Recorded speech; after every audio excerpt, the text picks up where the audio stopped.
अच्छे बच्चे कैसे बैठेंगे?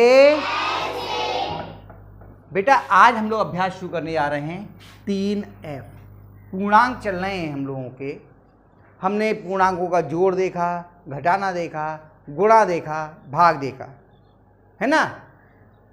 अब आगे हम लोग बात कर रहे हैं 3F में कुछ जो आपके व्यंजक दिए हुए हैं उनको हल कैसे किया जाएगा। तो गणित में हल करने का एक क्रम होता है। मैंने अभी 2-3 दिन पहले जब आपको बता रहा था तो मैंने एक क्रम बताया था आपसे, को का भागु योग बोला था मैंने आपको। शायद कुछ बच्चों ने उतार भी लिया उस समय पे। आज को का भागु योग का हम कैसे प्रयोग करते हैं उसके बारे में समझेंगे विस्तार से। इसलिए सारे बच्चे ये समझ लें, बहुत महत्वपूर्ण है, बहुत इंपॉर्टेंट। ये समझ लीजिए, मैं लिखता हूं को का भागु योग।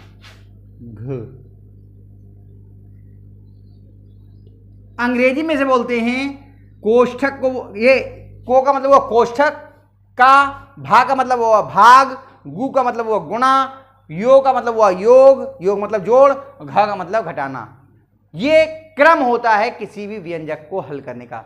सबसे पहले हम कोष्ठक हल करते हैं, फिर का, फिर भाग करते हैं, फिर गुणा करते हैं, फिर योग यानी कि जोड़ करते हैं। योग किसका? समान चिन्हों का।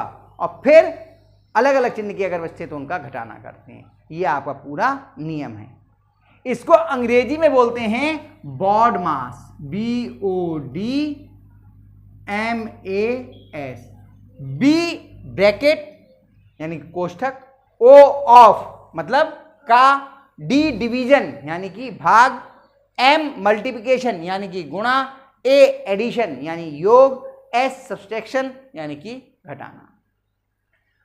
आप थोड़ा सा भी जो बच्चा पढ़ रहा होगा, टीचर जो अंग्रेजी का थोड़ा सा जानते होंगे, वो बॉड मास बोलते हैं इसके लिए। को का भागु योग बोलने में थोड़ा सा बड़ा लगता है ना, तो थोड़ा घबराते हैं।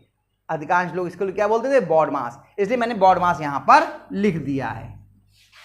ठीक, अब यहां पर इन सब चीजों को मैं विस्तार से भी लिख देता हूं। देखो यहां पर कोष्ठक, ताकि आपके लिए ऐसा ना हो कि सबने बोल दिया हम भूल गए। फिर दूसरा क्या है? का, फिर क्या है? भाग, फिर गुणा, फिर योग और फिर घटाना। इस क्रम में हम सवाल को हल करते हैं। अब कोष्ठक भी कितने प्रकार के होते हैं वो समझ लीजिए। कोष्ठक में यहां पर हम सारी कोष्ठकों के प्रकार बना देते हैं। एक होती है बार कोष्ठक, रेखा कोष्ठक। ये किसी भी संख्या या पदों के ऊपर इस तरह से बनी होगी। ठीक, फिर होती है आपकी दूसरी वाली छोटी कोष्ठक।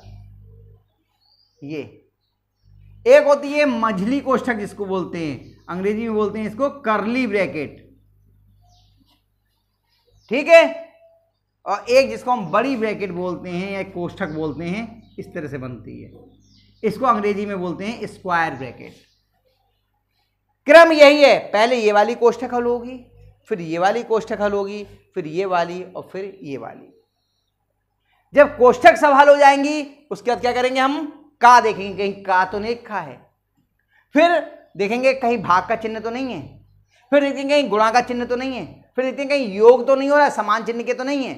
फिर देखते हैं कहीं घटाना तो नहीं हो रहा है, अलग अलग चिन्ह के तो नहीं है। और अंत में एक अकेला पद आपका बचेगा, वही हम आपका हल कर देंगे। एक छोटे से उदाहरण से हम इसको समझने का प्रयास करते हैं। यहां पे बनाता हूं, ये आपको उतारना है, अभी उतार लेना, लेकिन कुछ उदाहरणों से हम कुछ चीजों को समझने का प्रयास करते हैं। जैसे हमने लिखा 7 + 3 × 5, इसको आपको हल करना है। इसको आपको हल करना है। तो सबसे पहले देखते हैं क्या इसमें कोई कोष्ठक है। आगे बढ़ते हैं। क्या इसमें का लिखा है? और आगे बढ़े। क्या इसमें भाग का निशान है? क्या इसमें गुणा का निशान है? ऐसे किस किस के बीच में गुणा का निशान है? तो पहले हम इन दोनों की गुणा कर लेंगे, तब अगले चरण में क्या करेंगे? चरणबद्ध। सवाल जब हल करते हैं गणित का तो चरणबद्ध होता है। हम चरणों में करते हैं। ठीक है, तो पहले क्या करेंगे हम, पहले चरण में इन दोनों की गुणा। तो 7 हमने ऐसे लिख दिया, जोड़ का निशान ऐसे लगा दिया, इन दोनों की गुणा करी, कितने आ गए, 3 पंजे। अब गुणा तक आ गए थे ना, अब क्या इसमें कोई गुणा का निशान है? क्या योग हो रहा है? योग मतलब क्या समान चिन्ह के हैं कोई पद? कौन कौन से? 7 और 15 दोनों ही समान चिन्ह के हैं। ये प्लस का है और ये भी प्लस का, समान चिन्ह के हैं, तो क्या होगा, कितना हो गया, बस अकेला पद आ गया, ये आपका हल। आया समझ में? ये हमने पहला उदाहरण से समझने का प्रयास किया। एक और उदाहरण से समझने की कोशिश करते हैं।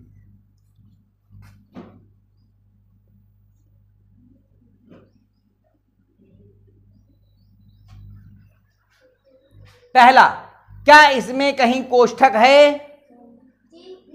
ये दिख गया कोष्ठक। अब कोष्ठक को हल करने का मतलब क्या है कि कोष्ठक के अंदर जो दिया है उनको हल करना है। कोष्ठक के जो अंदर दिया है उसको हल करना है और उसे इस रूप में लाना है, सिंगल पद के रूप में, अकेले पद के रूप में। तो पहले बाकी सबको ऐसे लिख देंगे, बाकी सबका मतलब 8 और माइनस ऐसे लिखा, और इसके अंदर देखा, इसके अंदर फिर यही ज्यादा नियम लगेगा, क्या कोष्ठक है? इसके अंदर कोष्ठक है, इसके अंदर, इसके अंदर कोष्ठक है क्या? क्या का लिखा है, भाग है, गुणा।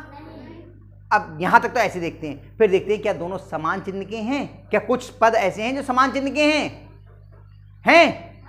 कौन कौन? 3 और 9 दोनों समान चिन्ह के हैं, तो क्या होगा, योग। योग किसका होता है? समान चिन्हों का योग और अलग अलग चिन्हों का घटाना।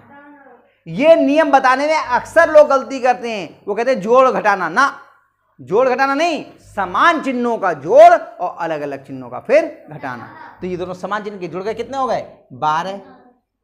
अब कोष्ठक को खोलेंगे, जब कोष्ठक के अंदर अकेला पद रह जाएगा तब उस कोष्ठक को खोलेंगे। और खोलने का नियम क्या है? अगर बाहर प्लस का चिन्ह है तो अंदर का ही चिन्ह लग जाता है, और बाहर माइनस का चिन्ह है तो अंदर का चिन्ह बदल जाता है। तो 8 तो ऐसे लिखिए, अंदर चिन्ह काय का है, यहां पर प्लस, और बाहर माइनस का चिन्ह है तो अंदर का चिन्ह बदल जाएगा, काय का लगेगा, माइनस। अब देखो, अब ये फिर अकेले आ गए, फिर यहां से देखिए, क्या कोष्ठक है? का, भाग, गुणा। अब योग घटाने में देखते हैं, क्या दोनों समान चिन्ह के हैं?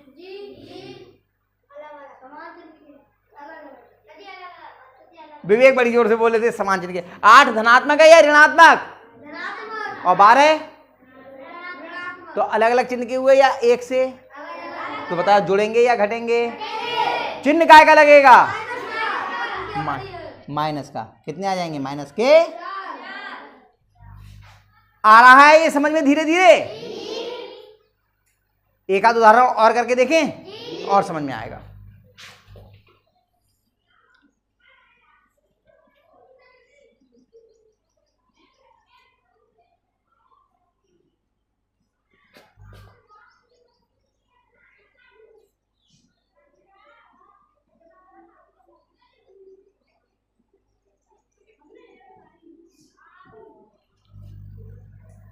अब ये करना है,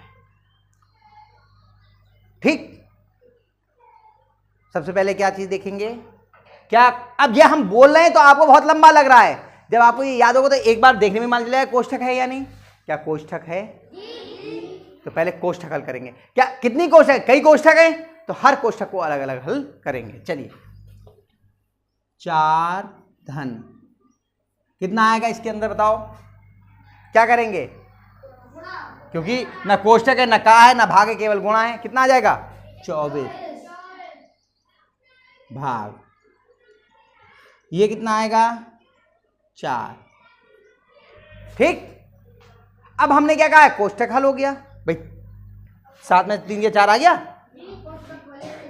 कोष्ठक खोलेंगे, लेकिन एक बात ध्यान रखना, यहां पे समझने वाली बात है, इन दोनों के बीच में काय का निशान है? अगर गुणा या भाग का निशान होता है तो हम संक्रिया को बिना कोष्ठक खोले ही कर लेते हैं, तब कोष्ठक नहीं खोलते, कोष्ठक बाद में खोलेंगे, तब कोष्ठक नहीं खोलते हैं। अगर गुणा भाग के अलावा जोड़ घटाने के निशान होते केवल तो कोष्ठक खोलते, लेकिन गुणा या भाग का निशान है तो पहले हम संक्रिया कर लेंगे, बाद में कोष्ठक खोलेंगे, उससे समस्या बढ़ जाती है। ठीक है, अब क्या करेंगे, 4 धन कोष्ठक लगा लीजिए, इन दोनों का भाग करना है, कोष्ठक के अंदर ही करते हैं। तो ये दोनों समान चिन्ह के हैं या अलग अलग? बड़ी जोर से बोला पीछे से, अलग अलग। 24 काय का धनात्मक या ऋणात्मक? और 4 तो एक से चिन्ह के हुए या अलग अलग? समान चिन्ह के, तो इनका भाग धनात्मक आएगा, इसलिए चिन्ह लगाने की आवश्यकता नहीं है। 4 से भाग करेंगे 24 को, कितने बार जाएंगे? 4 छंग कितने बार गए? 6। अब कोष्ठक खोलेंगे। ठीक, 4 धन 6, क्योंकि बाहर प्लस का चिन्ह है, अंदर वाला ही चिन्ह लग गया, और दोनों समान चिन्ह के जोड़ दिए, कितने आ गए? 10। क्या ये कुछ संक्रियाएं समझ में आई? तो सबसे पहले हम क्या करते हैं, फिर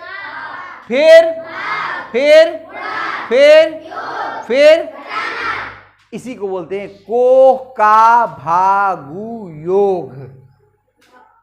बोलो, इस क्रम को हमेशा दिमाग में रखना पड़ेगा, तब हम इन संक्रियाओं को कर पाएंगे। अभी ये उतार लीजिए, इसके बाद में फिर आपके अभ्यास शुरू कराएंगे और अभ्यास से सवाल करना शुरू करेंगे।